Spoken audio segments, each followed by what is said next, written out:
짬찌 새끼들은 그냥 도구야. 중령 밑으로 막 갔다가 써 내가 알아서 한다. 경기도 포천시 일동면의 서늘한 새벽 공기를 찢고 들려온 목소리는 가래 끓는 듯 탁하고 비열했다. 제10보병여단 본부 건물 복도에서 여단장 최만호 대령이 거칠게 담배 연기를 내뿜으며 내뱉은 말이었다. 그의 앞에는 갓 임관한 소위들과 초임 하사들이 고개를 깊숙이 처박은 채 서 있었다. 군인의 기계 대신 굴욕만이 가득한 광경이었다. 최만호는 이들의 인격 따위는 안중에도 없다는 듯 가죽 장갑을 낀 손으로 한 소위의 어깨를 지휘봉으로 툭툭 쳤다. 내 골프 가방 챙겼어? 오늘 사단장님 모시고 라운딩 나가는 날인데 눈치껏 움직여야지. 안 그래? 최만호의 비릿한 웃음소리가 복도를 가득 채웠다. 이곳은 군대의 기강이 바로 서야 할 부대라기보다 권력을 쥔 자들의 사적인 영지처럼 변질되어 있었다. 오뚜기 부대라는 명예로운 이름 아래 숨겨진 일탈은 이미 골물대로 골마 터지기 직전이었다. 그 시각 여단 위병소 너머로 한 여자가 천천히 걸어 들어오고 있었다. 평범한 하사 계급장을 단 그녀의 군복은 칼날처럼 다려져 있었고 전투화는 먼지 하나 없이 빛났다. 그녀의 이름은 박선아였다. 707 특임대에서 전설적인 전공을 세우고 육군 최연소 여자 중장에 오른 인물이었으나 지금 그녀는 자신의 모든 신분을 지운 채 이곳에 서 있었다. 박선아의 눈매는 깊고 서늘했다. 그녀는 위병소에서 신분 확인을 마친 뒤 담담하게 부대 안으로 발을 내디뎠다. 포천의 바람은 매서웠다. 이동면과 일동면을 잇는 험준한 산맥을 타고 내려온 칼바람이 그녀의 뺨을 스쳤지만 박선아는 미동조차 하지 않았다. 그녀의 머릿속에는 며칠 전 육군 참모총장과 나누었던 비밀스러운 대화가 되살아났다.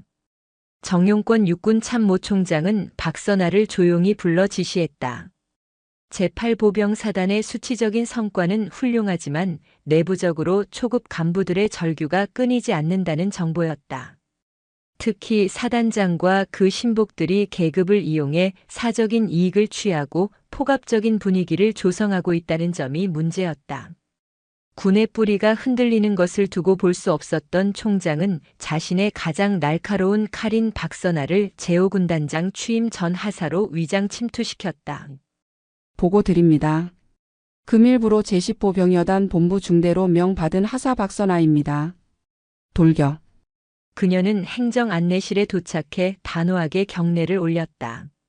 목소리는 낮고 단단했다. 하지만 그녀를 맞이한 인사장교의 반응은 싸늘하기 그지없었다. 인사장교는 그녀의 서류를 대충 훑어보더니 코웃음을 쳤다. 여군 하사라니. 귀찮게 됐구먼. 야, 박하사. 너 여기 온 거 환영받을 일 아니니까 몸 사려라. 특히 우리 여단장님 눈에 띄지 말고. 박선아는 아무런 대꾸 없이 그가 건네는 보직 통지서를 받았다. 그녀의 시선은 잠시 복도 끝을 향했다. 아까 최만호 대령의 고함이 들렸던 방향이었다. 썩은 냄새는 이미 공기 중에도 진동하고 있었다. 박선아는 배정받은 숙소에 짐을 풀고 곧바로 일과에 투입되었다.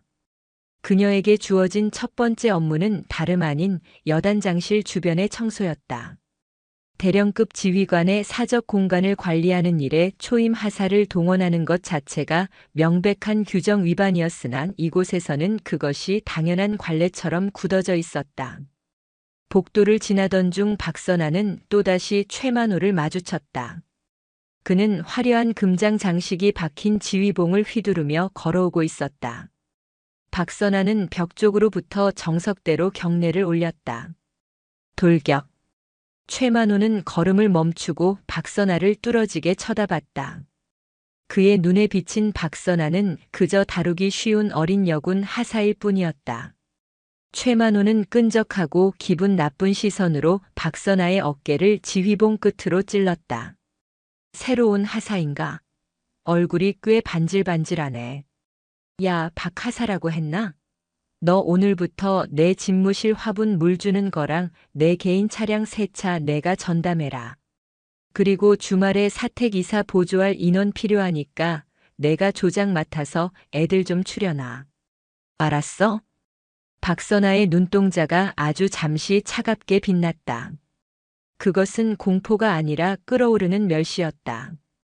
그러나 그녀는 이내 감정을 억누르고 고개를 숙였다. 지금은 정보를 수집하는 하사의 시간이었다. 네, 알겠습니다. 여단장님, 최만호는 만족스러운 듯 껄껄 웃으며 지나갔다. 박선아는 그의 뒷모습을 바라보며 속으로 날짜를 계산했다. 그녀가 이곳에서 인내해야 할 시간은 앞으로 6일이었다. 7일째 되는 날 그녀는 이 연병장에서 새로운 군단장으로서 그들 앞에 설 것이다. 오후가 되자 사단장 박도철 소장이 여단을 방문했다. 제8보병사단의 최고 권력자인 그는 최만호보다 더 치밀하고 잔인한 인물이었다. 박도철은 부대 시찰이라는 명목하에 여단 연병장에 섰다. 하지만 그의 관심은 장병들의 훈련 상태나 대비 태세가 아니었다. 최 대령, 지난번에 말한 그 산삼은 어떻게 됐나? 내 아내가 요즘 기력이 없다고 하던데 포천 일대에 약초 캐는 사람들이 많다며? 박도철의 말에 최만호는 허리를 굽히며 비굴하게 웃었다. 걱정 마십시오, 사단장님. 벌써 부사관들 몇 명 시켜서 10만이들 수소문해 놨습니다. 오늘 저녁에 사택으로 직접 배달되도록 조치하겠습니다. 연병장 한편에서 배수로 정비를 하던 병사들과 간부들의 귀에 그들의 대화가 생생하게 들려왔다. 박선아는 삽을 든 채 그 광경을 조용히 지켜보고 있었다. 군인의 명예를 팔아 사적인 이익을 챙기는 장성들과 그에게 기생하는 영관급 지휘관들. 그들의 탐욕은 포천의 맑은 하늘을 가리는 안개처럼 자욱했다. 그때였다. 한 상병이 실수로 박도철의 반짝이는 전투화 근처에 흙탕물을 아주 살짝 튀겼다. 순식간에 연병장의 무거운 정적이 감돌았다. 박도철의 얼굴이 순식간에 불그락푸르락 달아올랐다. 이게 뭐하는 짓이야? 내 전투화가 얼마짜린 줄 알아? 이거 이탈리아에서 특수 주문한 가죽이야. 박도철은 옆에 있던 최만호의 지휘봉을 뺏어 들고는 상병의 헬멧을 거칠게 내리쳤다. 텅 소리와 함께 상병이 비틀거렸다. 주변의 간부들은 누구 하나 말리지 못하고 숨을 죽였다. 박선아의 손이 삽자루를 꽉 쥐었다. 손등의 핏줄이 터질 듯 붉어졌다. 707 특임대 시절 사선을 넘나들며 지켜왔던 조국의 가치가 이토록 무참히 짓밟히는 것을 그녀는 용납하기 힘들었다. 하지만 그녀는 참아야 했다. 지금 여기서 폭발하면 더 큰 악을 뿌리 뽑지 못한다. 그녀는 억지로 시선을 돌려 흙탕물을 닦아내는 상병의 떨리는 손을 바라보았다. 야, 박하사. 너 뭐해? 저놈 데려가서 군기 교육대 입소 서류 꾸미고 사단장님 전투와 깨끗하게 닦아서 사택으로 가져와. 1시간 준다. 최만호가 박선아를 향해 소리쳤다. 박선아는 천천히 걸어가 쓰러진 상병을 부축해 일으켜 세웠다. 상병의 눈에는 억울함과 두려움이 뒤섞인 눈물이 맺혀 있었다. 박선아는 상병의 어깨를 아주 짧게 하지만 힘있게 쥐어주었다. 가자. 내가 도와주마. 낮게 깔린 박선아의 목소리에는 형언할 수 없는 위험이 서려 있었다. 최만호는 무언가 이상한 기분을 느꼈지만 이내 코웃음을 치며 박도철을 따라 내빈실로 향했다. 밤이 깊어지자 여단 본부 건물은 고요해졌다. 하지만 박선아는 잠들지 않았다. 그녀는 소형 녹음기와 초소형 카메라를 품에 숨긴 채 부대 곳곳을 누볐다. 박도철과 최만호가 술자리를 벌이며 나누는 대화, 장부 조작 정황, 그리고 하급 간부들에게 가해진 폭언의 증거들이 하나둘씩 수집되었다. 박선아는 여단장실 복도 끝 어둠 속에 몸을 숨겼다. 여단장실 안에서는 최만호가 누군가와 통화하며 낄낄거리고 있었다. 어차피 새로 오는 군단장도 여자라며 대충 얼굴 예쁘장하면 꽃다발이나 몇 번 던져주고 사단 성과 보고서 잘 꾸며서 올리면 끝이야. 707 출신이라고. 실전 경험 좀 있다고 유세 떨겠지만 우리 박도철 사단장님 인맥이 어디 보통인가. 금방 길들여질 거야. 박선아는 어둠 속에서 차가운 미소를 지었다. 그녀는 길들여지는 법을 배운 적이 없었다. 오로지 사냥하는 법과 적을 섬멸하는 법만을 익혀온 투사였다. 착각이 아주 깊군. 그 오만이 너희의 목을 조르는 밧줄이 될 것이다. 박선아는 혼잣말을 내뱉으며 고요히 발걸음을 옮겼다. 그녀의 이동은 소리조차 나지 않았다. 포천의 산천은 이 거대한 폭풍 전야를 아는지 모르는지 침묵 속에 잠겨 있었다. 다음 날 아침 사단 전체에는 박선아 하사에 대한 보복성 지시가 더욱 강화되었다. 그녀는 여단 내의 모든 공중화장실 청소와 탄약고, 주변 제초 작업을 혼자서 도맡게 되었다. 다른 간부들은 그녀를 동정하면서도 자신들에게 불똥이 튈까봐 멀리했다. 박선아는 묵묵히 걸레를 빨고 낫을 들었다. 그녀가 탄약고 근처에서 작업하던 중 어제 박도철에게 맞았던 상병이 몰래 다가와 캔커피 하나를 건넸다. 하사님 죄송합니다. 저 때문에 하사님까지 고초를 겪으시는 것 같아서요. 여단장님이 정말 뒤끝이 무서운 분이십니다. 그냥 적당히 하는 척만 하십시오. 상병의 목소리는 떨리고 있었다. 박선아는 커피를 받아 주머니에 넣으며 상병의 눈을 똑바로 응시했다. 죄송할 것 없다. 군대는 계급으로 짓누르는 곳이 아니라 계급만큼 책임을 지는 곳이다. 조금만 견뎌라. 곧 이 공기가 바뀔 것이다. 그녀의 눈빛은 확신에 차 있었다. 상병은 자신도 모르게 박선아의 위험에 압도되어 마른 침을 삼켰다. 평범한 하사에게서 느껴질 수 없는 아우라가 그녀의 전신에서 뿜어져 나오고 있었다. 박선아는 작업을 마치고 부대 뒤편의 외진 창고로 향했다. 그곳에서는 최만호 대령의 지시를 받은 중령들이 모여 사적인 술판을 벌이고 있었다. 평일 일과 시간에 부대 안에서 벌어지는 술판이라니 군 기강의 해이가 극에 달해 있었다. 박선아는 숨을 죽이고 그 광경을 생생하게 기록했다. 야, 박하사. 거기서 뭐해? 너 일 안 하고 농땡이 피워? 술 취한 한 중령이 창고 밖으로 나오다 박선아를 발견하고 소리쳤다. 그는 박선아의 멱살을 잡으려 손을 뻗었다. 박선아는 본능적으로 그 손을 쳐낼 수 있었지만 간신히 멈추었다. 대신 그녀는 비굴하지도 당당하지도 않은 무표정한 얼굴로 그를 바라보았다. 이게 눈을 왜 이렇게 떠? 너 진짜 영창 가고 싶어? 중령의 폭언이 이어졌고 박선아는 조용히 고개를 숙였다. 가슴속 깊은 곳에서 707의 투혼이 요동쳤지만 그녀는 자신의 어깨에 놓인 별 3개의 무게를 기억했다. 박선아는 일동면의 밤하늘을 올려다보았다. 별들은 차갑게 빛나고 있었다. 이제 6일이 남았다. 아니, 그녀에게는 매 순간이 이 썩은 뿌리를 도려내기 위한 치열한 준비의 시간이었다. 박선아는 자신의 낡은 하사 계급장을 만져보았다. 곧 이 계급장은 대한민국 육군의 정의를 상징하는 중장의 별로 빛나게 될 것이다. 최만호 대령과 박도철 소장은 여전히 자신들의 왕국이 영원할 것이라 믿으며 술잔을 기울이고 있었다. 자신들이 벌레처럼 무시했던 그 여군 하사가 조만간 자신들의 모든 것을 앗아갈 심판관이라는 사실은 꿈에도 모른 채 포천의 새벽은 안개보다 먼저 차가운 정적으로 시작되었다. 일동면 일대의 산세를 타고 내려오는 골바람은 살을 파고드는 칼날 같았다. 제10보병여단 본부 중대의 기상 나팔 소리가 연병장에 울려 퍼지기도 전 박선아는 이미 눈을 뜨고 있었다. 침상에서 몸을 일으키는 그녀의 동작에는 한치의 흐트러짐도 없었다. 주변의 다른 하사들이 코를 골며 단잠에 빠져 있는 사이 그녀는 소리 없이 전투복을 챙겨 입었다. 거울 속에 비친 하사 박선아의 얼굴은 무표정했다. 하지만 그 깊은 눈동자 너머에는 707 특임대 시절부터 단련된 차가운 투지가 일렁이고 있었다.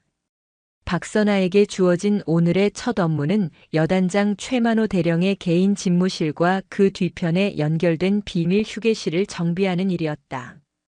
군의 공식적인 공간이라기보다 화려한 사교장에 가까운 그곳을 초임 하사가 홀로 청소한다는 것 자체가 부조리의 시작이었다. 그녀는 청소 도구가 담긴 양동이를 들고 복도를 걸었다. 복도 벽면에는 오뚜기 부대의 영광스러운 역사가 담긴 사진들이 걸려 있었지만 그 아래를 지나는 간부들의 표정은 하나같이 어둡고 경직되어 있었다. 여단장실 문을 열자마자 진한 담배 냄새와 비싼 양주 향이 뒤섞인 비릿한 공기가 쏟아져 나왔다. 어제 저녁 박도철 사단장과 최만호 대령이 이곳에서 버렸을 은밀한 술판의 흔적이었다. 박선아는 묵묵히 창문을 열어 환기를 시켰다. 그리고 걸레를 빨아 집무실 구석구석을 닦기 시작했다. 그녀의 손길이 책상 위에 놓인 한 서류 더미에 멈췄다. 군수 물자 보급 현황이라는 제목이 붙어 있었지만 실제 내용은 부대 운영비를 전용하여 사택 수리비와 고가의 골프용품을 구매한 내역들이었다. 박선아는 옷소매 속에 숨겨둔 초소형 촬영 장치를 작동시켰다. 명예를 잃은 자들이 머무는 곳에 정의가 있을 리 없지. 그녀의 나직한 혼잣말은 공기 중에 흩어졌다. 바로 그때 육중한 문이 열리며 최만호 대령이 들어왔다. 간밤의 숙취 때문인지 그의 얼굴은 누렇게 떴고 신경질적인 기운이 역력했다. 그는 들어오자마자 소파에 몸을 던지며 박선아를 향해 지휘봉을 휘둘렀다. 야, 박하사. 너 내가 어제 시킨 세차는 다 했어? 그리고 냉장고에 있는 해장국 좀 데워와. 내 사택 근처 식당에서 사온 거니까 식기 전에 가져오라고. 박선아는 하던 일을 멈추고 거수 경례를 올렸다. 돌격. 세차는 완료했습니다. 지시하신 음식도 바로 준비하겠습니다. 말대꾸하지 말고 빨리 움직여. 그리고 너 어제 사단장님 앞에서 알랑방귀 뀌던 그 상병 새끼랑 따로 얘기하는 거 봤다는 보고가 있어. 너희끼리 무슨 수작 부리는 거 아니지? 우리 여단에서 내 눈밖에 나면 어떻게 되는지 알 텐데. 최만호는 의심스러운 눈초리로 박선아를 훑어보았다. 박선아는 시선을 아래로 내리며 감정을 감추었다. 그녀의 근육들이 본능적으로 최만호의 경동맥을 향해 움직이려 했지만 그녀는 강인한 정신력으로 이를 억눌렀다. 지금은 사냥감을 몰아넣는 과정이었다. 오전 내내 박선아는 최만호의 사적인 심부름에 시달렸다. 여단장의 구두를 닦고 그의 아내가 부탁했다는 백화점 쇼핑백들을 옮기며 심지어는 사단장 박도철 소장의 생일 잔치에 쓰일 초대장을 손수 작성하는 일까지 맡았다. 그 과정에서 그녀가 목격한 것은 단순한 갑질을 넘어선 거대한 부패의 그물망이었다. 중령급 대대장들은 사단장의 비위를 맞추기 위해 부대원들을 동원해 사적인 농사일을 돕게 하고 있었고 그 대가로 진급 점수를 보장받고 있었다. 점심 무렵 이동면의 제10보병여단 연병장에는 이례적인 긴장감이 감돌았다.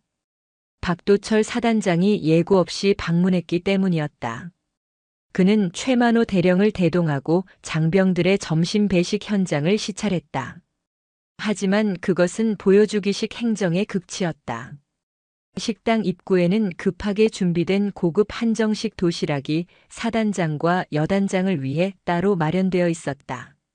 장병들이 식판에 담긴 부실한 반찬을 억지로 삼키는 동안 지휘관들은 그들 바로 옆에서 갈비찜과 회를 즐겼다. 최 대령, 이번에 새로 부임한다는 군단장 말이야.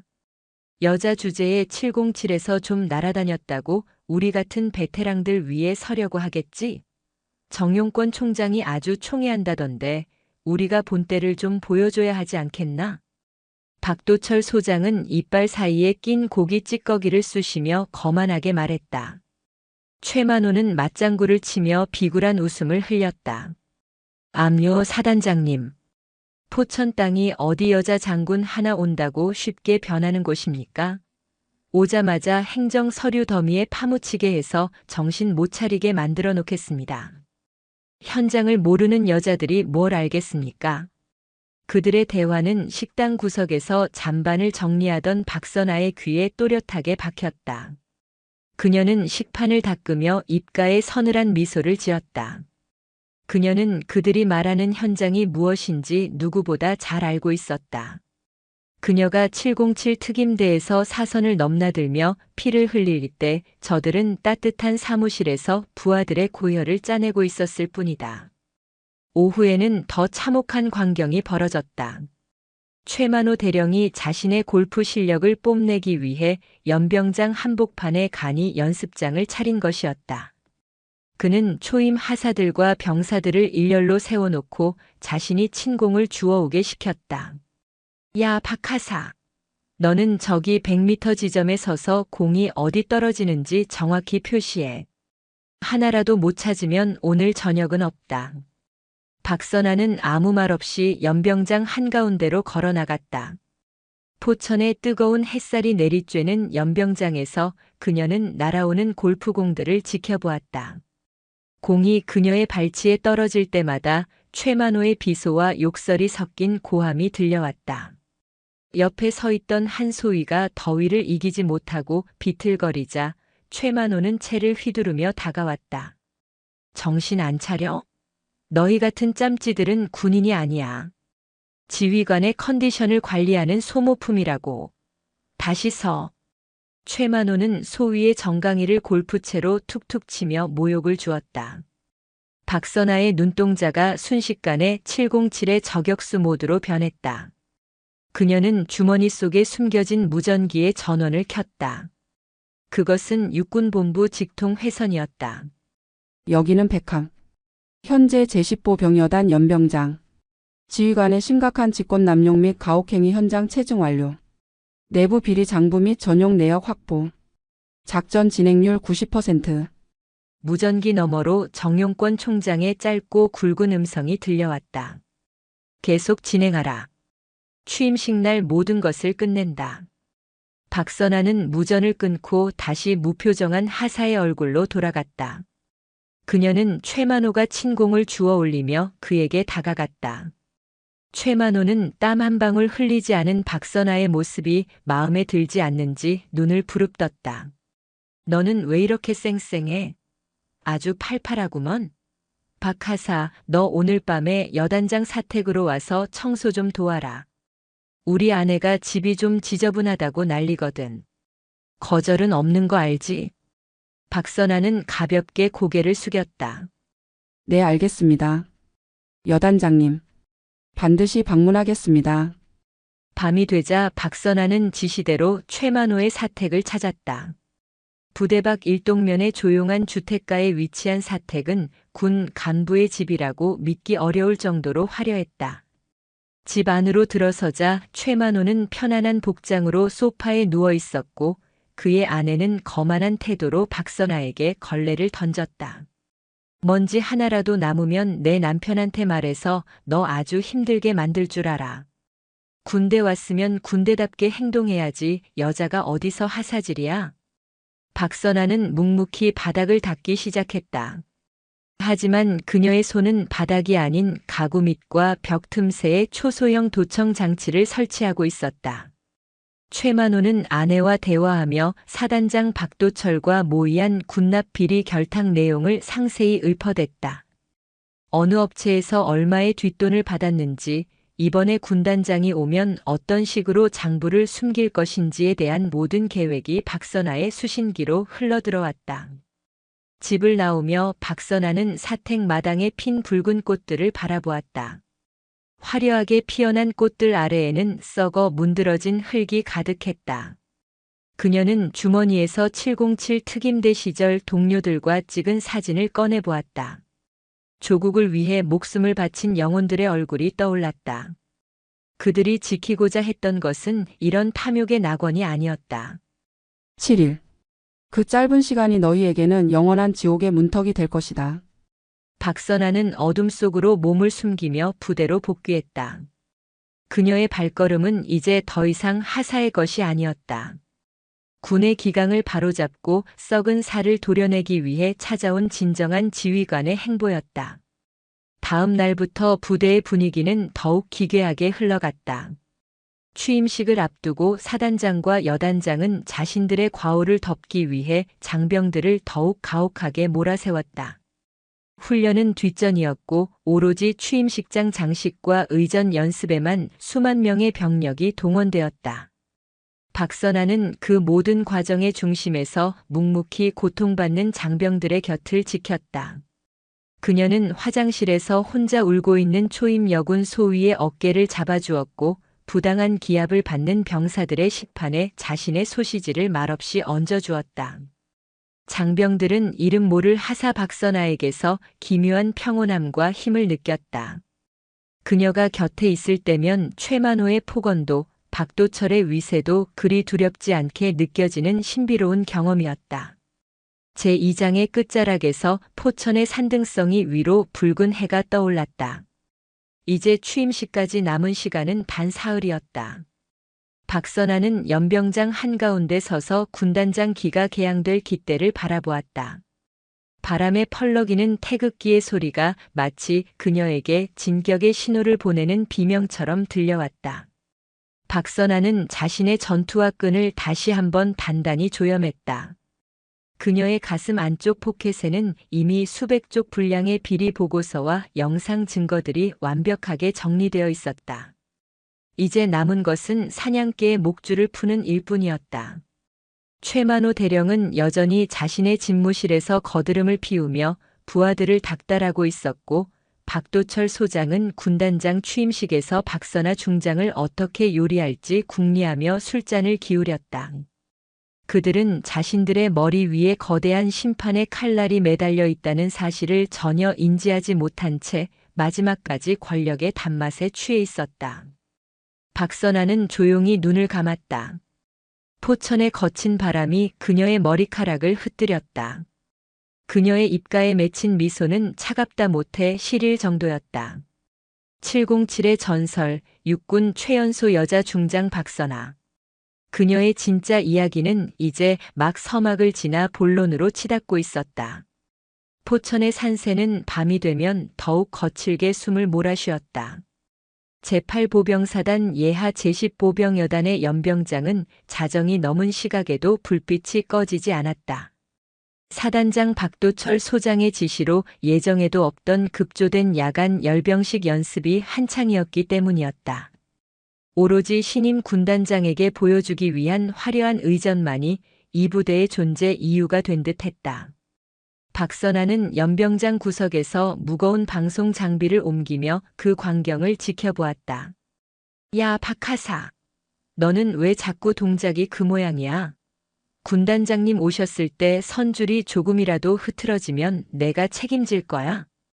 최만호 대령의 신복인 인사과장 중령이 박선아를 향해 삿대질을 했다. 그는 이미 술기운이 올라온 듯 얼굴이 벌겋게 달아올라 있었다. 박선아는 묵묵히 허리를 굽혀 장비를 내려놓고 경례를 올렸다. 죄송합니다. 즉시 시정하겠습니다. 그녀의 목소리는 차가운 밤 공기를 뚫고 단단하게 울렸다. 박선아의 시선은 연병장 중앙에 서서 병사들을 닥달하는 박도철 소장에게 향했다. 그는 방한복을 두껍게 껴입고 따뜻한 차를 마시며 혹겹 전투복만 입은 채 벌벌 떠는 병사들을 향해 고함을 지르고 있었다. 이게 다 우리 사단의 기계를 보여주는 거야. 추위 따위가 장군님의 영접을 방해해서야 되겠어? 최 대령, 저기 사열대 장식은 더 화려하게 안 돼? 금색 천 좀 더 구해와. 최만호는 박도철의 비위를 맞추기 위해 하급 간부들을 쥐어짜기 시작했다. 근처 1동면과 2동면의 모든 장식 점포를 뒤져서라도 금색 천을 구해오라는 억지 지시가 내려졌다.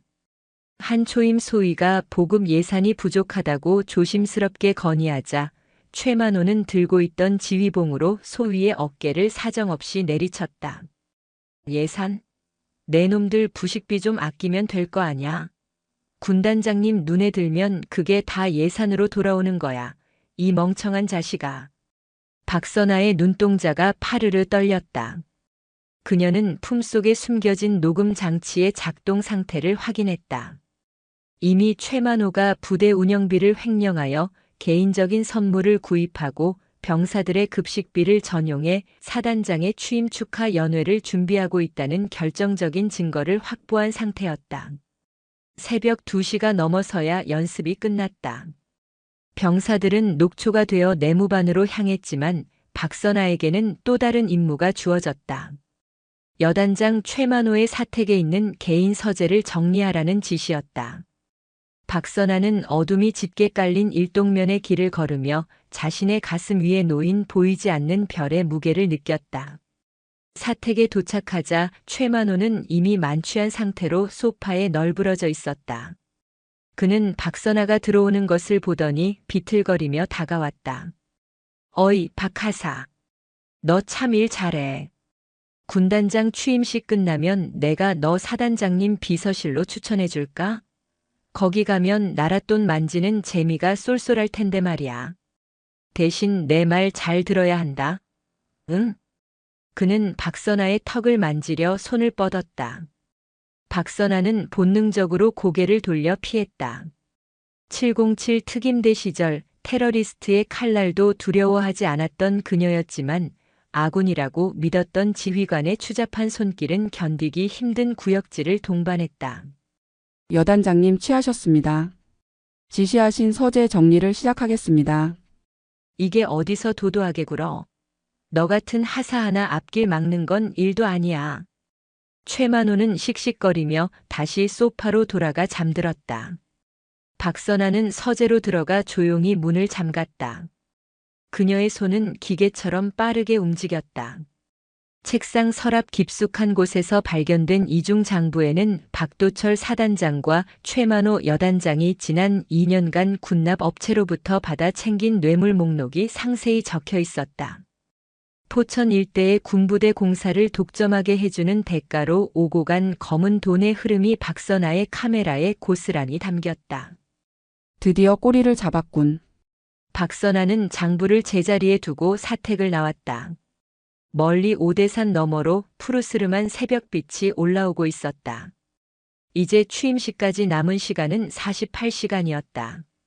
그녀는 부대로 복귀하는 길에 잠시 멈춰서서 산 아래 내려다 보이는 평화로운 마을을 바라보았다.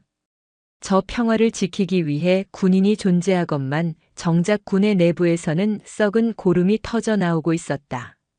다음 날 아침 여단 전체에는 비상 소집이 내려졌다. 취임식에 사용될 축포의 화약이 습기를 먹었다는 이유로 최만호 대령이 폭발한 것이었다. 그는 담당 관리를 맡았던 병사를 연병장 한복판에 무릎 꿇리고 온갖 모욕적인 언사를 퍼부었다. 너 같은 놈은 군인이 아니야. 사단장님의 명예를 더럽힌 역적이라고. 최만호는 발길질을 하려 했고 주변의 장병들은 고개를 돌렸다. 그때 박선아가 한 발짝 앞으로 나섰다. 여단장님 화약 관리 지침에 따르면 습기 노출은 보관 창고의 시설 노후화 때문인 것으로 판단됩니다. 병사 개인의 잘못으로 몰아세우는 것은 군 기강에 도움이 되지 않습니다. 연병장은 순식간에 얼음장처럼 차가워졌다. 최만호는 자신의 귀를 의심하며 박선아를 노려보았다. 박하사, 너 지금 나한테 훈수 두는 거야? 너 미쳤어? 계급장 떼고 싶어? 박선아는 굴하지 않고 최만호의 눈을 똑바로 응시했다. 그녀의 눈빛에는 하사의 것이라고는 믿기지 않는 압도적인 위엄이 서려 있었다. 최만호는 순간적으로 박선아의 기세에 눌려 주춤거렸다. 저 전현 당장 구금해. 내 명령 불복종과 항명죄로 즉시 영창 보내. 최만호의 고함에 헌병들이 다가왔다. 박선아는 저항하지 않고 두 손을 내밀었다. 그녀는 알고 있었다. 이 구금은 그녀의 계획 중 일부였다. 그녀가 사라진 사이 최만호와 박도철은 방심할 것이고 그녀는 가장 낮은 곳에서 마지막 증거를 완성할 것이었다. 박선아는 여단 내의 차가운 독방에 갇혔다. 창살 사이로 보이는 포천의 하늘은 유난히도 맑았다. 그녀는 바닥에 앉아 가만히 눈을 감았다. 머릿속으로는 이미 군단장 취임식의 모든 시나리오가 그려지고 있었다. 구금된 지 몇 시간이 지나지 않아 독방의 문이 조용히 열렸다. 들어온 사람은 뜻밖에도 제10보병여단의 주임원사였다. 그는 수십 년간 군에 몸담으며 부대의 모든 사정을 꿰뚫고 있는 노병이었다. 주임원사는 박선아의 앞에 따뜻한 우유 한 팩을 내려놓았다. 박하사, 자네 보통 내기가 아니더군. 여단장님한테 그렇게 대들면 본인만 손해인 걸 몰랐나? 박선아는 천천히 눈을 뜨고 주임원사를 바라보았다. 원사님께서는 이 부대의 썩은 살을 보고만 계실 겁니까?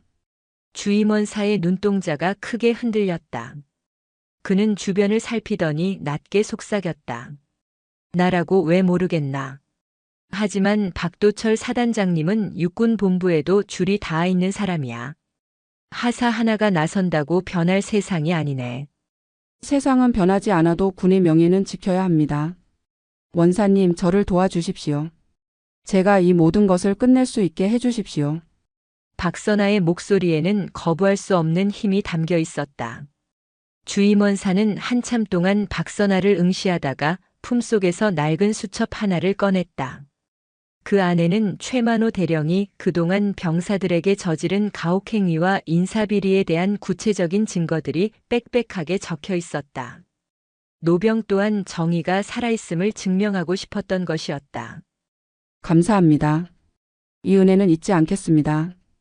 박선아는 주임원사가 건네준 수첩을 소중히 품었다. 이제 모든 퍼즐 조각이 맞춰졌다. 그 시각 사단 본부에서는 박도철 소장이 최만호 대령과 함께 축배를 들고 있었다. 최 대령, 그 박하사라는 년은 어떻게 됐나? 아주 골치 아픈 물건이더구먼. 걱정 마십시오, 사단장님. 지금 독방에 쳐넣어놨습니다. 취임식 끝나면 조용히 현역 부적합 판정 내려서 내쫓을 생각입니다. 박도철은 만족스러운 듯 호탕하게 웃었다. 잘했어. 내일이면 제오 군단장이 오겠군. 여자라고 하니 적당히 예우해주는 척하면서 우리 사단의 우수한 성적표만 밀어넣어주면 돼. 정용권 총장이 보낸 사람이니 겉으로는 비위 좀 맞춰주자고. 그들은 자신들이 파놓은 함정에 스스로 빠지고 있었다. 취임식 당일 새벽 박선아는 주임원사의 도움으로 조용히 여단을 빠져나왔다. 그녀는 일동면 외곽의 한 비밀 가옥으로 향했다. 그곳에는 육군본부에서 파견된 직할 부대원들이 그녀를 기다리고 있었다. 박선아는 하사 계급장이 달린 먼지 묻은 전투복을 벗어 던졌다. 그녀가 욕실에서 씻고 나와 거울 앞에 섰을 때 그곳에는 더 이상 힘없는 여군 하사가 없었다. 날카롭게 다듬어진 짧은 머리, 강인한 의지가 깃든 눈빛, 그리고 어깨 위에서 눈부시게 빛나는 세 개의 별. 중장 박선아의 본 모습이었다. 부하 장교들이 정성스럽게 다려진 중장 전용 정복을 그녀에게 입혔다. 가슴에는 707 특임대 시절 얻은 훈장들이 묵직하게 자리를 잡았다. 박선아는 허리에 지휘관용 권총을 차고 정모를 눌렀었다. 준비됐나? 예, 군단장님. 모든 준비를 마쳤습니다. 헌병대와 검찰관들이 사단 연병장 주변에 매복해 있습니다. 박선아는 창밖을 내다보았다. 저 멀리 오뚜기 부대의 깃발이 펄럭이는 연병장이 보였다. 그곳에는 지금쯤 박도철과 최만호가 화려한 의전복을 입고 거드름을 피우며 새로운 군단장을 맞이할 준비를 하고 있을 터였다. 가자. 대한민국 육군에 더 이상 숨을 곳이 없다는 것을 가르쳐 주러. 박선아를 태운 검은색 지휘 차량이 포천의 안개를 가르며 질주하기 시작했다. 차량의 보닛 위에서는 제오 군단장의 상징인 세 개의 별이 박힌 성자기가 바람을 가르며 펄럭였다. 사단 연병장에는 군악대의 연주가 울려 퍼지고 있었다. 박도철 소장과 최만호 대령은 연단 위에서 자신만만한 표정으로 지휘 차량의 행렬을 기다렸다. 수천 명의 장병들이 부동자세로 서 있었고 그들의 눈에는 피로와 원망이 서려 있었다. 드디어 군단장의 지휘 차량이 연병장 입구의 모습을 드러냈다. 박도철은 옷매무새를 가다듬으며 최만호에게 속삭였다. 자, 이제 연극 시작이야. 최대한 예의 바르게 행동해. 차량이 멈추어 서고 부관이 문을 열었다. 연병장에 모인 모든 이들의 시선이 그 문으로 향했다. 그리고 그 문을 통해 내린 인물을 본 순간 박도철과 최만호의 얼굴은 순식간에 잿빛으로 변했다. 정모 아래로 드러난 얼굴은 며칠 전 자신들이 영창에 가두고 멸시했던 바로 그 박하사였다. 하지만 그녀의 어깨에는 자신들보다 더 높은, 감히 쳐다볼 수도 없는 세 개의 별이 찬란하게 빛나고 있었다. 박선아 중장은 천천히 아주 당당하게 연단 위로 걸어 올라갔다. 그녀의 전투화 소리가 연병장의 침묵을 깨뜨렸다. 박도철은 사시나무 떨듯 떨며 거수 경례를 올렸다. 돌격 제8보병사단장 소장 박도철 군단장님의 취임을 축하드립니다. 그의 목소리는 비참하게 갈라졌다. 박선아는 그를 마주보며 차갑게 입을 열었다. 박도철 소장 그리고 최만호 대령. 너희들의 연극은 여기까지다. 그녀의 목소리가 확성기를 통해 연병장 전체에 울려 퍼졌다. 장병들의 눈이 휘둥그레졌다. 폭풍은 이미 시작되고 있었다. 포천의 너른 연병장은 얼어붙은 듯 정적에 잠겼다. 사열대 위에 선 박선아 중장의 어깨 위에서 세 개의 별이 정오의 햇살을 받아 서늘하게 빛나고 있었다. 방금 전까지 오만방자하게 굴던 박도철 소장과 최만호 대령은 마치 보이지 않는 거대한 벽에 부딪힌 듯 털썩 주저앉을 기세였다. 수천 명의 장병들은 자신들이 며칠간 보아온 그 하사가 바로 신임 군단장이었다는 사실에 숨을 들이켰다. 박선아는 천천히 정모를 벗어 부관에게 건넸다. 짧고 단정한 머리카락 아래로 드러난 그녀의 이마에는 707 특임대 시절 얻은 옅은 흉터가 남아 있었다. 그것은 훈장보다 더 고귀한 군인 정신의 흔적이었다. 그녀는 마이크 앞에 서서 연병장에 모인 장병들을 하나하나 눈에 담았다. 나는 지난 7일간 이곳에서 하사 박선아로 살았다. 그녀의 목소리는 낮았지만 연병장 구석구석까지 명확하게 울려 퍼졌다. 스피커를 타고 흐르는 음성에는 분노보다 더 깊은 슬픔과 단호함이 서려 있었다. 내가 본 것은 명예로운 오뚜기 부대의 전통이 아니었다. 내가 본 것은 부하의 급식비를 가로채 재배를 불리는 탐욕이었고 지휘관의 개인적인 유흥을 위해 초급 간부들을 노예처럼 부리는 오만이었다. 군복은 조국을 지키기 위한 갑옷이지 자신의 비리를 가리기 위한 가운이 아니다. 박도철 소장은 바들바들 떨리는 손으로 단상 난간을 붙잡았다. 그는 어떻게든 상황을 모면해 보려 입을 뗐다. 군단장님, 이것은 무언가 오해가 있으신 모양입니다. 저는 오로지 부대의 성과를 위해 최선을 다해왔고 현장의 분위기를 돋우기 위해 약간의 엄격함을 유지했을 뿐입니다. 박선아는 고개를 돌려 박도철을 응시했다. 그 차가운 시선에 박도철은 뒤로 주춤 물러났다. 성과라. 부하들을 발로 차고 골프채로 정강이를 때려 얻어낸 수치가 성과인가? 아니면 군수품을 빼돌려 사택의 가구를 바꾸고 아내의 쇼핑백을 들게 한 것이 지휘권의 행사인가? 박선아는 품 안에서 낡은 수첩 하나를 꺼냈다. 그것은 주임원사가 건네준 피눈물 섞인 증거들이었다. 그녀는 수첩을 펼쳐 낭독하기 시작했다. 제10보병 여단장 최만호 대령. 군부식 예산 2천만 원 전용하여 개인 골프용품 및 고급 주류 구입. 예하부대 장병들을 사택 이사 및 가구 재배치에 사적으로 동원. 항의하는 초임 소위에게 가혹행위 실시. 또한 사단장 박도철 소장에게 정기적으로 상납금을 전달한 내역이 이곳에 상세히 적혀 있다. 최만호 대령은 얼굴이 흑빛이 되어 바닥에 무릎을 꿇었다. 그는 이제 변명조차 할 힘을 잃은 듯 했다. 박선아의 뒤편에서 대기하고 있던 육군본부 검찰관들과 헌병들이 일제히 단상 위로 올라왔다. 군법 제62조 직권남용 및 제72조 가혹행위, 그리고 업무상 횡령 혐의로 박도철 소장과 최만호 대령을 보직 해임하고 현 시간부로 구속 수사를 명한다. 또한 이들과 결탁하여 부당한 이익을 취한 관련자 전원을 즉각 격리하라. 헌병들이 박도철과 최만호의 팔을 붙잡았다. 그들이 차고 있던 화려한 지휘관용 벨트와 견장이 그 자리에서 뜯겨나갔다. 연병장의 장병들은 그 광경을 보며 자신도 모르게 탄성을 내뱉었다. 그것은 환호라기보다 10년 묵은 체증이 내려가는 듯한 깊은 안도감이었다. 박선아는 끌려나가는 그들을 보지 않았다. 그녀는 다시 마이크를 잡고 장병들을 향해 거수 경례를 올렸다. 장병 여러분. 지휘관의 잘못으로 여러분이 겪었을 고통에 대해 군단장으로서 깊은 사죄의 말씀을 전한다. 오늘 이후로 제5군단 소속의 모든 부대에서 이런 부조리는 영원히 사라질 것이다. 군인은 계급으로 군림하는 자가 아니라 책임으로 헌신하는 자임을 내가 몸소 증명하겠다. 연병장에 모인 수천 명의 장병들이 일제히 함성을 내질렀다. 그 함성은 포천의 일동면과 이동면의 산천을 진동시켰다. 박선아는 단상을 내려와 어제 자신이 부축했던 상병에게 다가갔다.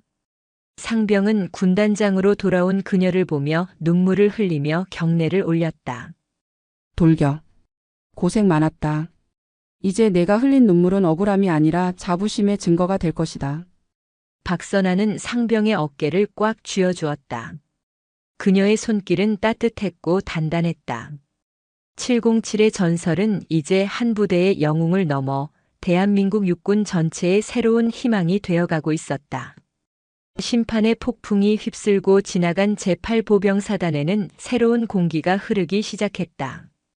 박선아 중장은 취임식 당일의 숙정 작업에 그치지 않았다. 그녀는 제5군단 사령부의 짐을 풀기도 전에 사단 본부에 임시 집무실을 차렸다. 부패의 뿌리가 얼마나 깊은지 직접 확인하고 도려내기 위함이었다.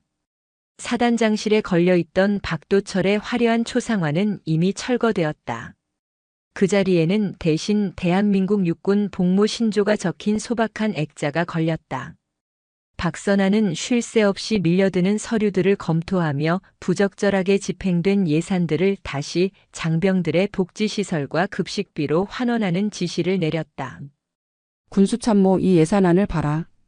사단장 관사 조경에 쓰려던 이 돈을 당장 제10보병여단 격오지 소초의 온수 설비 교체 비용으로 돌려라.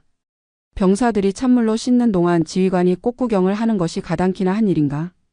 군수참모는 연신 땀을 닦으며 박선아의 서슬 퍼런 명령을 받아 적었다.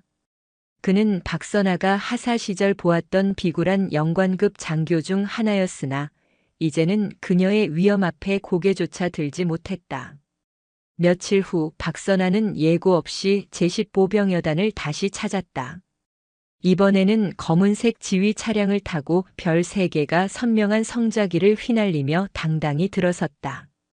위병소에서 근무하던 병사들은 긴장한 기색이 역력했지만 차량에서 내린 박선아의 온화한 미소를 보자 이내 안정된 자세로 경례를 올렸다. 돌격. 제10보병여단 방문을 환영합니다. 박선아는 병사 한 명 한 명의 눈을 맞추며 답례했다. 그녀는 여단장실로 향하지 않고 곧바로 병사식당과 내무반으로 향했다. 여단장 직무 대리를 맡고 있던 참모장 중령이 허겁지겁 뛰어왔다. 군단장님, 미리 연락을 주셨으면 영접 준비를 했을 텐데 말입니다. 영접 준비할 시간에 병사들 양말 한 켤레 더 챙겨라. 나는 오늘 너희의 의전을 보러 온 게 아니라 내 부하들이 어떻게 지내는지 보러 왔다. 박선아는 식당 주방으로 들어가 배식 상태를 확인했다. 불과 일주일 전만 해도 사단장과 여단장을 위한 특식이 오가던 곳에는 이제 장병들과 똑같은 식단이 정갈하게 차려져 있었다. 그녀는 직접 식판을 들고 줄을 서서 병사들과 함께 자리에 앉았다. 그녀의 옆자리에는 우연히도 그녀가 하사 시절 보살폈던 상병이 앉아 있었다. 상병은 놀라 숟가락을 놓으려 했지만 박선아는 인자하게 웃으며 그를 만류했다. 편하게 먹어라. 밥맛은 좀 좋아졌나? 예. 군단장님. 반찬 가짓수도 늘었고 무엇보다 이제 눈치 보지 않고 배불리 먹을 수 있어서 행복합니다. 박선아는 흐뭇한 표정으로 밥을 한술 떴다. 그것은 그녀가 육군 중장이 된 이후 가장 달콤한 식사였다. 707 특임대에서 극한의 훈련을 견디며 먹었던 전투 식량보다 화려한 연회장에서의 만찬보다 더 값진 한 끼였다. 식사를 마친 뒤 박선아는 여단 연병장으로 향했다. 그곳에는 최만호 대령이 자신의 골프 연습장으로 썼던 흔적이 아직 남아 있었다. 그녀는 그 자리에 멈춰 서서 부대를 둘러보았다. 참모장, 저 자리에 나무를 심어라. 병사들이 훈련하다 쉴 수 있는 그늘을 만들어라. 군대는 지휘관의 놀이터가 아니라 대한민국 청년들이 조국을 배우는 학교가 되어야 한다. 그녀의 말 한마디 한마디는 여단 간부들에게 깊은 울림을 주었다. 박선아는 이어 연병장에 모인 간부들을 소집했다. 그녀의 목소리는 다시금 단단해졌다. 나는 707 특임대에서 수많은 사선을 넘었다. 그곳에서 내가 배운 가장 큰 가치는 전우애였다. 계급은 전우를 버리기 위한 도구가 아니라 전우의 방패가 되기 위한 책임이다. 만약 앞으로도 계급을 이용해 사적 이익을 취하거나 부하를 무시하는 자가 있다면 내가 직접 그 계급장을 뜯어내겠다. 알겠나? 알겠습니다. 돌격. 간부들의 목소리가 연병장을 메웠다. 박선아는 부대를 떠나기 전 주임원사를 따로 불렀다. 그녀는 노병의 손을 두 손으로 꼭 잡았다. 원사님의 용기 있는 수첩이 아니었다면 이 일은 불가능했을 겁니다. 진정한 군 선배로서의 모범을 보여주셔서 감사합니다. 주임원사는 눈시울이 붉어진 채 고개를 숙였다. 아닙니다, 군단장님. 제가 수십 년간 군 생활을 하며 잊고 살았던 정의를 군단장님께서 다시 깨워주셨습니다. 이제야 후배들 볼 면목이 섭니다. 박선아는 지휘 차량에 올라타며 포천의 일동면 거리를 바라보았다. 길가에 핀 야생화들이 바람에 흔들리고 있었다. 이제 시작이었다. 제5 군단장으로서 그리고 대한민국 육군의 한 사람으로서 그녀가 가야 할 길은 멀고도 험했다. 하지만 그녀는 두렵지 않았다. 그녀의 뒤에는 이제 진정한 충성심으로 무장한 수만 명의 전우가 있었기 때문이다. 검은색 지휘 차량이 안개를 헤치고 군단 사령부로 향했다. 그 위풍당당한 뒷모습은 대한민국 육군이 가야 할 올바른 방향을 가리키는 나침반과도 같았다. 박선아 중장이 몰고 온 정의의 바람은 매서웠으나 수십 년간 켜켜이 쌓인 부패의 먼지는 쉽게 거치지 않았다.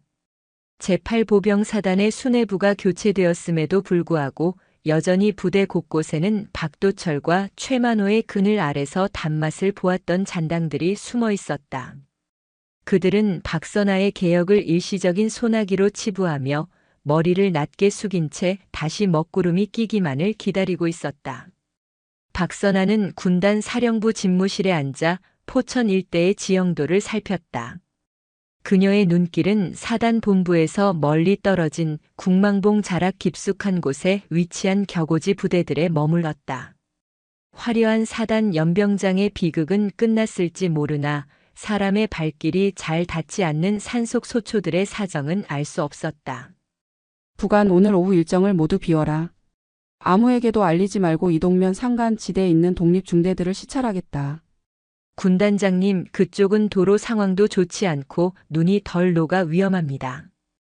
정식으로 사단에 통보하고 안전팀을 구성하는 것이 어떻겠습니까? 박선아는 단호하게 고개를 저었다. 내가 하사 계급장을 달고 배운 것이 무엇인지 아나? 정식 보고서에 담긴 글자들은 지휘관이 보고 싶어하는 환상일 뿐이다. 나는 날 것 그대로의 진실을 보러 가는 것이다. 지프차 한 대면 충분하다. 박선아는 정복 대신 활동성이 좋은 전술복을 입고 어깨에는 중장의 계급장 대신 기능성 견장을 찼다. 그녀를 태운 지프차는 일동면을 지나 험준한 산길로 접어들었다. 길은 좁고 가팔랐으며 깎아지른 절벽 아래로는 차가운 계곡물이 흐르고 있었다.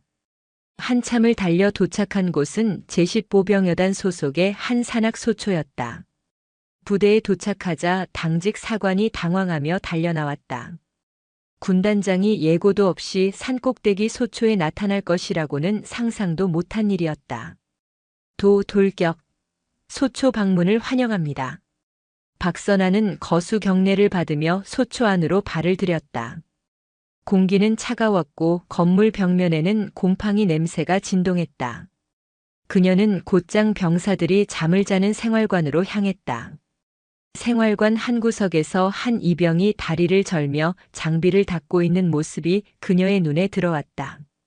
거기 이병 다리는 왜 그러나? 이병은 겁에 질린 표정으로 박선아를 바라보다가 당직 사관의 눈치를 살폈다. 당직 사관이 급히 끼어들었다. 아, 저 친구는 어제 훈련 중에 가벼운 찰과상을 입었습니다. 곧 괜찮아질 겁니다. 박선아는 당직 사관을 서늘한 눈빛으로 쳐다봤다. 707 특임대 시절부터 다져진 그녀의 직관은 이것이 단순한 사고가 아님을 말해주고 있었다. 그녀는 이병 앞에 한쪽 무릎을 굽히고 앉아 그의 바지를 살짝 걷어 올렸다. 이병의 종아리에는 시퍼런 멍 자국과 함께 군화발에 채인 듯한 상처가 선명했다. 이것이 훈련 중에 입은 찰과상인가? 당직 사관 내 눈이 장식으로 보이나? 박선아의 목소리가 낮게 깔리자 소초 전체에 정적이 감돌았다. 그녀는 이병의 어깨를 감싸쥐었다. 두려워하지 말고 말해라. 나는 군단장이기 전에 내 전우다. 누가 그랬나? 이병은 참았던 눈물을 터뜨리며 입을 열었다. 사단장이 바뀌고 군단장이 새로 왔다고는 하지만 이곳 산속 소초는 여전히 과거의 악습이 지배하는 치외법권 지역이었다. 중대장과 행정보급관은 박도철 소장의 친인척 인맥으로 연결된 자들이었고 그들은 자신들의 위치가 위태로워지자 화풀이를 병사들에게 퍼붓고 있었다. 중대장 어디 있나? 중대장은 지금 일동면 시내에서 외부 업체 사장님과 저녁 식사 중이십니다.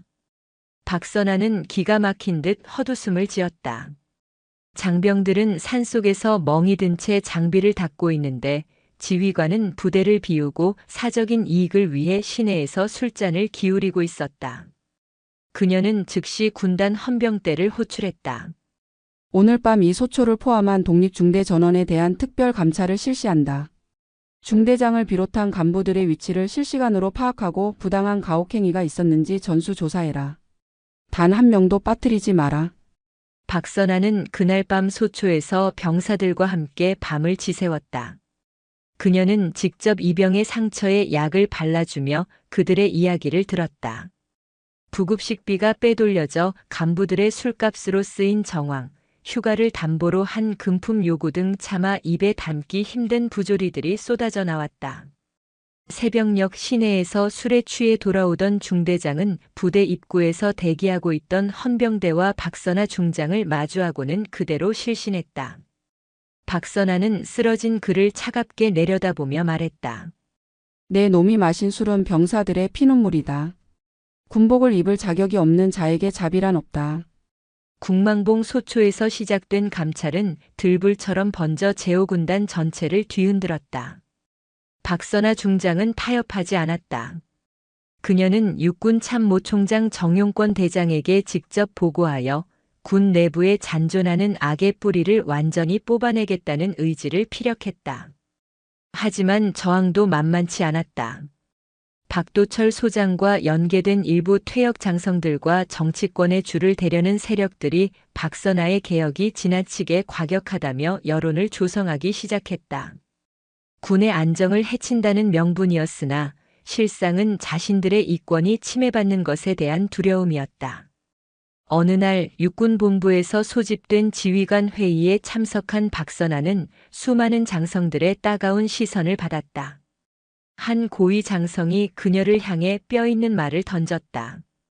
박 중장, 의욕이 넘치는 건 좋지만 군은 위계 질서가 생명이야. 하사 계급장 달고 돌아다니며 제 살 깎아먹기 식으로 부하들을 잡아대면 누가 무서워서 지휘를 하겠나? 박선아는 회의실 정중앙에 서서 그 장성을 똑바로 응시했다. 부하들이 무서워하는 지휘관이 아니라 부하들이 존경하는 지휘관이 필요한 것입니다. 위계질서는 공포에서 나오는 것이 아니라 신뢰에서 나옵니다. 제가 도려낸 것은 제 살이 아니라 군을 좀먹는 암세포였습니다. 장군님께서는 그 암세포를 군의 살이라고 생각하시는 것입니까?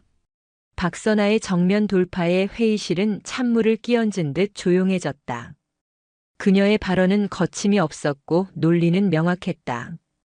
정용권 육군 참모총장은 흡족한 미소를 지으며 그녀의 손을 들어주었다.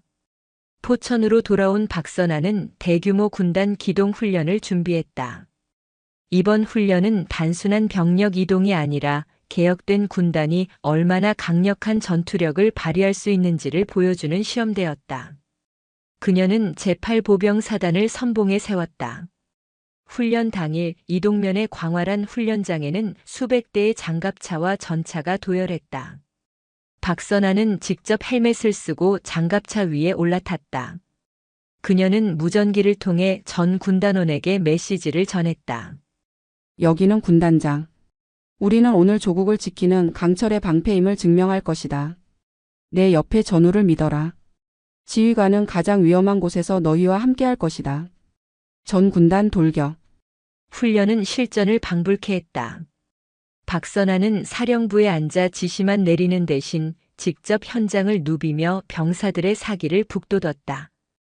험준한 산악 지형을 돌파하던 중 예기치 못한 사고가 발생했다. 집중호우로 약해진 지반이 무너지며 선두에 서던 장갑차 한 대가 계곡 쪽으로 미끄러진 것이다. 장갑차 안에는 3명의 장병이 갇혀 있었고 계곡 아래는 급류가 흐르고 있었다. 구조팀이 도착하려면 시간이 걸리는 급박한 상황이었다. 현장에 도착한 박선아는 주저하지 않았다. 그녀는 707 특임대 시절 몸에 익힌 로프 하강 기술을 발휘하여 직접 장갑차로 접근했다. 군단장님, 위험합니다. 저희가 하겠습니다. 참모들이 만류했지만 박선아는 이미 로프에 몸을 실은 상태였다. 내 부하가 저기 있다. 지휘관이 부하를 두고 물러서는 일은 없다. 박선아는 거센 빗줄기를 뚫고 장갑차 문을 개방했다. 공포에 질려있던 병사들은 자신들을 구하러 내려온 사람이 별 3개의 군단장이라는 사실에 경악하면서도 큰 용기를 얻었다. 그녀는 한 명씩 로프에 연결하여 위로 끌어올렸다. 마지막 병사를 안전하게 구조하고 박선아가 위로 올라왔을 때 현장에 있던 모든 장병은 누가 먼저랄 것도 없이 경례를 올렸다. 부상자는 없나? 모두가 무사해서 다행이다. 박선아는 진흙투성이가 된 정복을 털어내며 웃었다. 그 미소는 그 어떤 훈장보다 빛났고 그 어떤 웅변보다 강력한 지휘권을 상징했다. 훈련은 대성공이었다. 부조리가 사라진 부대원들은 자발적인 충성심과 전우애로 뭉쳐 놀라운 전투 효율을 보여주었다. 박선아의 개혁이 단순히 처벌을 위한 것이 아니라 승리하는 군대를 만들기 위한 필수 과정이었음이 증명된 순간이었다. 훈련을 마친 저녁 박선아는 일동면의 조용한 언덕에 올랐다. 멀리 부대의 불빛들이 별처럼 반짝이고 있었다. 그녀는 주머니에서 707 시절의 전우가 남긴 낡은 인식표를 꺼내보았다. 전우여 보고 있나? 우리가 꿈꿨던 명예로운 군대가 이곳 포천에서 다시 태어나고 있다. 바람은 여전히 차가웠지만 박선아의 가슴 속에는 그 무엇보다 뜨거운 온기가 감돌고 있었다. 그녀는 이제 더 이상 혼자가 아니었다. 그녀를 믿고 따르는 수만 명의 아들딸이 있었고 그들을 지키는 것이 그녀의 유일한 사명이자 기쁨이었다. 박선아 중장의 이야기는 이제 포천의 전설을 넘어 대한민국 육군의 새로운 역사가 되어 흐르고 있었다. 그녀가 걷는 길은 곧 정의의 길이 되었고 그녀가 내딛는 발걸음은 곧 승리의 함성이 되었다. 포천의 겨울은 길고도 깊었으나 제8보병사단을 감싸고 돌던 서늘한 기운은 이제 더 이상 공포가 아니었다. 박선아 중장이 취임한 후 사단은 몰라보게 달라졌다. 연병장을 가득 채웠던 보여주기식 의전 용품들은 자취를 감췄고 그 자리에는 장병들의 거친 숨소리와 실전적인 훈련의 열기가 들어찼다. 박선아는 군단 사령부의 안락한 의자에 앉아 있는 시간보다 먼지 날리는 현장에 서 있는 시간이 더 많았다. 그녀는 1동면과 2동면의 험준한 산악 지형을 직접 발로 누비며 과거의 부패가 남긴 흔적들을 하나하나 지워나갔다. 무엇보다 그녀가 공을 들인 것은 상처받은 이들의 마음을 어루만지는 일이었다.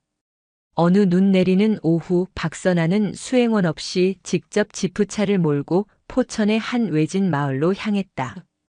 그곳에는 과거 박도철 소장과 최만호 대령의 가혹행위를 견디다 못해 군을 떠나야 했던 한 하사관의 노부모가 살고 있었다. 부당한 누명을 쓰고 강제 전역을 당했던 아들은 마음의 병을 얻어 세상을 등졌고 남겨진 부모는 차가운 단칸방에서 신음하고 있었다. 마을 어귀에 차를 세운 박선아는 단정한 정복 차림으로 눈길을 걸었다. 어깨 위에 3개의 별이 눈부시게 빛났지만 그녀의 고개는 어느 때보다 낮게 숙여져 있었다. 안녕하십니까? 군단장 박선아입니다. 늦게 찾아뵈어 정말 죄송합니다. 박선아는 노부모 앞에 무릎을 꿇고 앉았다. 707 특임대 시절 사선을 넘나들며 흘렸던 피보다 더 뜨거운 눈물이 그녀의 뺨을 타고 흘러내렸다. 그녀는 품 안에서 아들의 명예를 회복했다는 증서와 그동안 지급되지 않았던 보상금이 담긴 서류를 건넸다. 장군님, 우리 아들은 이미 돌아오지 않는데 이게 다 무슨 소용입니까? 노모의 통곡 섞인 말에 박선아는 노모의 거친 손을 두 손으로 꼭 잡았다. 아드님의 명예는 조국이 기억할 것입니다. 그리고 아드님이 지키고자 했던 이 땅의 정의는 제가 끝까지 지켜내겠습니다. 부디 이 못난 군 후배의 사죄를 받아주십시오. 박선아는 그날 오후 내내 노부모의 부서진 문을 고치고 차가운 방에 불을 지폈다. 군단장이 직접 장작을 패고 흙을 만지는 모습에 마을 사람들은 가던 길을 멈추고 지켜보았다. 그것은 권위로 군림하는 장군이 아니라 부하의 아픔을 자신의 것으로 여기는 진정한 지휘관의 모습이었다. 이 소식은 순식간에 제오군단 전체로 퍼져나갔다. 장병들은 이제 박선아 중장을 단순한 상관이 아니라 자신들의 삶을 책임지는 큰어른으로 따르기 시작했다. 군의 기강은 억압이 아닌 존경 위에서 바로 서기 시작했고 오뚜기 부대의 경내 구호인 돌격은 그 어느 때보다 힘차게 산천을 울렸다. 박선아는 부대로 돌아오는 길에 이동면의 백운산 자락을 바라보았다. 험준한 산세 위에 쌓인 눈들이 달빛을 받아 은은하게 빛나고 있었다. 정의는 말로 세우는 것이 아니라 행동으로 증명하는 것이다. 그녀는 다짐하듯 은조렸다. 707의 정신은 결코 죽지 않았다. 그것은 이제 박선아라는 한 사람의 몸을 빌려 대한민국 육군 전체의 심장으로 뛰고 있었다. 포천의 산하에 봄 기운이 완연해질 무렵 제8보병사단 연병장에서는 아주 특별한 행사가 열렸다. 박선아 중장이 제안한 제1회 오뚜기 전우의 날이었다. 이 행사에는 현역 장병뿐만 아니라 인근 지역 주민들, 그리고 과거 부당한 대우를 받았던 퇴역 장병들까지 모두 초대되었다. 연병장 한가운데에는 707 특임대 출신의 장인들이 정성스럽게 깎아 만든 명예의 비석이 세워졌다. 비석에는 화려한 이름 대신 묵묵히 조국을 지키다 쓰러져간 이름 없는 병사들의 헌신을 기리는 문구가 한글로 정중히 새겨졌다. 박선아는 연단에 올랐다. 그녀의 정복은 햇살 아래 눈부셨고 그녀의 표정은 맑은 호수처럼 평온했다. 그녀는 마이크를 잡는 대신 연병장에 모인 수만 명의 사람을 향해 가장 낮은 자세로 허리를 굽혀 인사했다. 전우 여러분 그리고 포천 시민 여러분. 우리는 오늘 진정한 군대의 의미를 다시 새기고자 합니다. 군대는 무기로 적을 제압하는 곳이기도 하지만 가장 약한 자들을 품어 안는 따뜻한 보금자리가 되어야 합니다.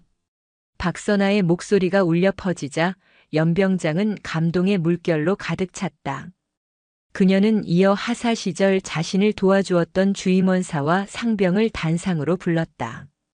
그녀는 직접 그들의 가슴에 명예로운 오뚜기 기장을 달아주었다. 계급의 높낮이가 명예의 높낮이는 아닙니다. 진정으로 조국을 사랑하고 전우를 아끼는 마음이야말로 우리 군의 가장 높은 가치입니다. 행사의 대미는 전 장병의 합동 구보였다. 박선아는 지휘 차량에 타는 대신 직접 맨 앞에 서서 장병들과 함께 뛰기 시작했다. 중장의 별 3개가 장병들의 전투복 사이에서 함께 출렁였다.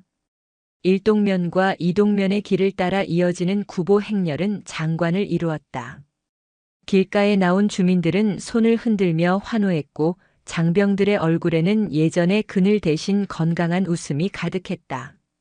모든 행사가 끝나고 해가 뉘엿뉘엿 저물어갈 때 박선아는 홀로 사단 사령부 옥상에 올랐다. 멀리 보이는 국망봉과 백운산이 붉은 노을에 젖어들고 있었다. 그때 육군 참모총장 정용권 대장이 그녀의 곁으로 다가왔다. 박 중장 정말 대단하군. 자네가 해낸 일은 우리 군 역사의 기적으로 기록될 걸세. 박선아는 총장을 향해 절도 있게 경례했다. 총장님, 저는 그저 군인이 가야 할 길을 걸었을 뿐입니다. 아직 갈 길이 멉니다. 우리 군의 모든 구석에 정의의 햇살이 비칠 때까지 저는 멈추지 않을 것입니다. 정용권 총장은 허허 웃으며 박선아의 어깨를 두드렸다. 707의 칼날이 이토록 따뜻할 줄은 몰랐네. 자네가 있어 대한민국 육군의 미래가 밝아. 밤이 되자 포천의 하늘에는 무수히 많은 별이 내려앉았다. 박선아는 자신의 집무실 창가에 서서 밤하늘을 보았다. 그녀는 하사 계급장을 달고 부대 곳곳을 누비던 그 7일간의 시간을 떠올렸다. 그 시간은 고통이었으나 또한 깨달음이었다. 가장 낮은 곳에서만 볼 수 있는 진실이 있었고 가장 힘없는 자의 눈물 속에서만 찾을 수 있는 정의가 있었다. 돌격. 박선아는 나지막이 구호를 내뱉었다. 그것은 누군가를 공격하기 위한 명령이 아니었다. 어둠을 뚫고 빛을 향해 나아가겠다는, 부조리를 넘어 진정한 명예를 향해 전진하겠다는 자기 자신과의 약속이었다. 다음 날 새벽 박선아는 다시 지프차에 몸을 실었다. 이번에는 또 다른 격오지 부대를 살피기 위한 여정이었다. 그녀를 태운 차량이 안개를 가르며 포천의 산길을 달려나갔다.